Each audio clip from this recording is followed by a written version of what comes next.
On avait bien le droit de vote, mais on n'avait pas encore voté.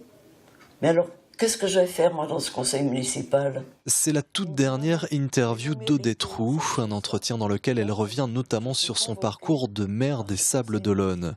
Nous sommes au printemps 45, au sortir de la guerre. Odette Roux est déjà une figure de la résistance. La jeune institutrice a combattu dans la clandestinité avant et surtout après la disparition de son mari, Fredo, mort sous la torture. Et alors que les Sables est la première ville libérée du département, Odette Roux intègre un peu par hasard le conseil municipal. Ils ont constitué une liste de résistants, patriotes, socialistes, communistes, radicaux, des syndicalistes, enfin des gens qui s'étaient engagés pendant cette période dans la résistance. Et ils ont eu la majorité. Bon, faut dire qu'à l'époque, les Sables et la Chaume étaient quand même assez ouvriers encore. Hein. Il y avait les conserveries, il y avait les charpentiers de navires, il y avait une tradition ouvrière forte encore. Hein. Et donc ils ont eu la majorité, donc le conseil municipal suivant, il faut désigner un maire. Hein.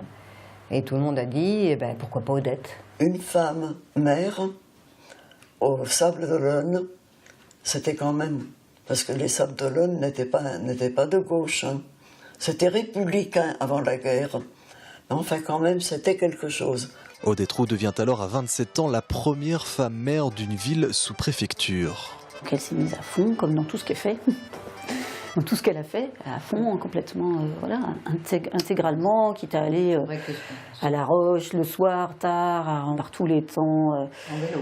En vélo, notamment. Enfin bon, c'est maintenant, aujourd'hui, on se dit, mais je ne sais pas s'il y a beaucoup de gens qui le feraient, quoi.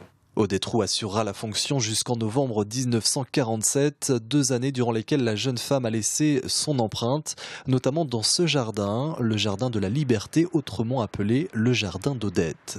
Ma grand-mère avait connu autrefois le port qui se trouvait ici jusqu'au commissariat de police. Il avait été comblé aussitôt la Première Guerre mondiale. Le monument aux morts avait été mis en place, mais il était resté à l'état de pierreux.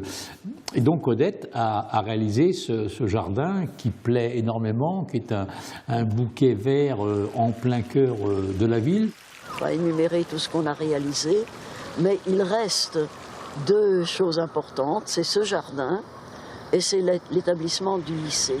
Conseillère municipale jusqu'en 1959, Odette Roux se présentera à toutes les élections, cantonales et législatives jusqu'en 1974, sans succès. Mais la militante du Parti communiste poursuivra sa lutte inlassablement.